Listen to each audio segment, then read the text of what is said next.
मुख्य अतिथि श्री सुरेंद्र सिंह जी, कमिश्नर मेरठ मंडल, विशिष्ट अतिथिगण, श्री विवेक जी, हमारे वरिष्ठ ग्रामवासी और स्पेशली जो हमारे अतिथि दूर दूर से आए हैं, जैसे doctor Sahdev Baliyan, colonel AP Singh, colonel Tewatia, मैं आप सभी का सभी के साथ मिलकर बहुत बहुत स्वागत करता हूं। हमारे गांव के सबसे वरिष्ठ श्री नरेंद्र सिंह जी यहाँ मौजूद हैं, आप सबका स्वागत कर चुके हैं। आमंत्रित अतिथिगण, FPO के निदेशक एवं यहाँ एकत्रित सभी शुभेच्छु,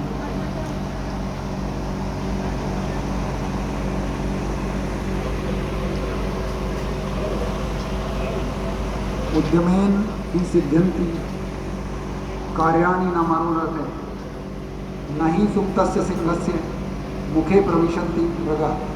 किसी भी कार्य को केवल सक्रिय उत्साह से ही पूरा किया जा सकता है, अकेले काल्पनिक विचारों से नहीं। सोते हुए शेर के मुंह में कभी मृग यानी कि हिरण नहीं आया करते। यह कृषक उत्पादक संगठन जय चामुंडा माता फार्मर प्रोड्यूसर कंपनी के नाम से पंजीकृत हुआ है और चामुंडा माता की आराधना करते हुए मैं आप सबको एक बार फिर से यहाँ अपना अमूल्य समय देकर हमें उत्साहित करने के लिए धन्यवाद देता हूँ। वर्तमान में कृषि जोत के कम होने के कारण कृषि जीवन यापन का विश्वसनीय स्रोत नहीं रह गया है, लेकिन कृषि जोत का कम होना इसका कारण नहीं। मेरी समझ में सबसे अहम कारण है व्यावसायिक मानसिकता का लगभग विलुप्त हो जाना। सरकारी या निजी नौकरी, छोटा मोटा राजकीय अनुदान एवं खाने के लिए पर्याप्त अनाज पैदा कर लेना, इन सब के चलते किसान एक उत्पादक उपभोक्ता के सशक्त प्लेटफॉर्म से निर्णय नहीं ले पा रहा है। FPO एक ऐसी संरचना है जिसके द्वारा ग्रामवासी, चाहे वो भूमिधारक हो या भूमिहीन हो, अपने उपयोग की वस्तुओं यानी कि खाद, बीज, कीटनाशक एवं मशीनरी इत्यादि की खरीदी थोक में कर सकेंगे और बिकवाली रिटेल में कर सकेंगे, फुटकर में। इससे केवल इस क्रिया से, क्योंकि आज वो खरीदते रिटेल में हैं और बेचते थोक में हैं, केवल इतना बदलाव करने से ही 20% से ज़्यादा का फर्क पड़ेगा उनकी आमदनी में। हमारा संकल्प है कि पूरे वैल्यू चेन को एड्रेस किया जाए और इस FPO को हम ऐसे विकसित करें कि यह एक उदाहरण बने और आसपास के युवाओं को इसका प्रतिरूप बनाने में आसानी हो। लेकिन ये सब इतना आसान नहीं है। इस FPO के पंजीकरण में 3 महीने से अधिक समय लगा है। हमारे चार्टर्ड अकाउंटेंट यहाँ मौजूद हैं, इन्होंने काफ़ी रिसर्च की इसमें और कई जगह तो बिल्कुल समझाना पड़ा इन्हें और हमें, जैसे कि लेखपाल साहब भी शायद यहाँ पे हैं, कि वो प्राथमिक उत्पादक जो सर्टिफिकेट देना होता है उसको क्यों ज़रूरी है, कैसे ज़रूरी है, क्या लिखा जाना चाहिए। इस सब में हमें आपकी मदद की ज़रूरत होगी। दूसरी रीज़न जो है सबसे बड़ा, बैंकों में भी FPO के बारे में जानकारी आज तक नहीं है। बेशक इस एक्ट को आए 9 साल हो गए हैं।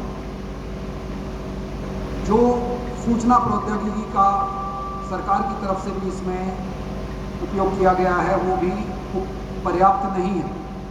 UP FPO शक्ति वेबसाइट को मैंने स्वयं चलाया है और उसमें बहुत सारी सुधार की गुंजाइश है।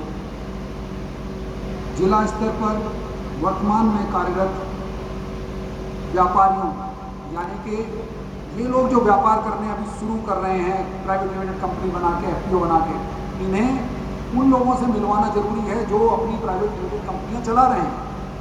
और ये काम आप अधिकारीगण ही सबसे अच्छे से कर सकते हैं। मेरा मानना है कि इस समस्या का एक बहुत जल्दी समाधान है कि हम कमिश्नरी लेवल या जिला लेवल पे एक FPO इंक्यूबेटर की स्थापना करें। न केवल इससे पहले से पंजीकृत एफपीओ का भला होगा, बल्कि नए एफपीओ स्थापकों को एक ही स्थान पर सब समस्याओं का समाधान मिलेगा। सरकारी राशि जो एफपीओ के संवर्धन के लिए बजटेड है, उसका भी सही उपयोग हो सकेगा।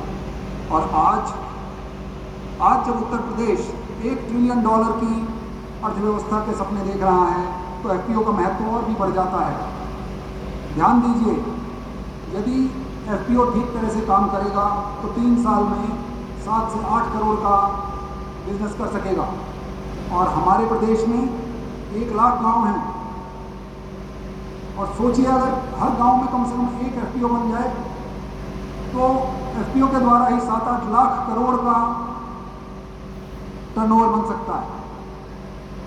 उसका अगर अर्थव्यवस्था में योगदान समझे तो आज की अर्थव्यवस्था जो प्रदेश की है उसका वो 1/8 है, और अगर 1 ट्रिलियन की भी बात करें तो उसका वो 10वां हिस्सा बनेगा।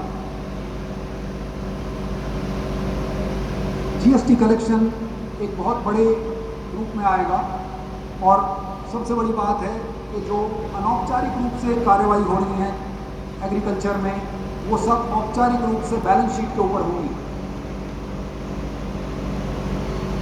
मुझे आपको ये कहते हुए हर्ष हो रहा है कि कमिश्नर साहब को पहली बार ही जब हमने कहा, उन्होंने बहुत ही हमारा उत्साहवर्धन किया और एग्री किया कि मैं आऊँगा, स्वयं आऊँगा इस छोटे से गांव में, इस छोटे से कार्यक्रम को भी उद्घाटन करने के लिए।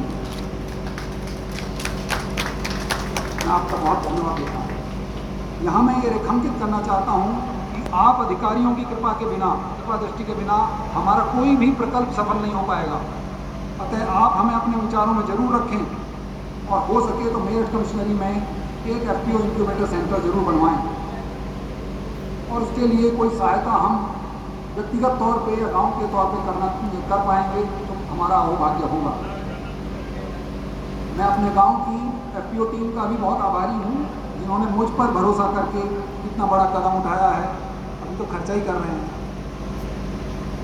और अंत में मैं राष्ट्र कवि रामाधारी सिंह दिनकर की कविता को उद्धृत करना चाहूँगा। गुण बड़े एक से एक प्रखर, गुण बड़े एक से एक प्रखर हैं छिपे मानवों के भीतर। मेहंदी में जैसे लाली हो, वर्तिका बीच उजियाली हो। बत्ती जो नहीं जलाता है, रोशनी नहीं वो पाता है।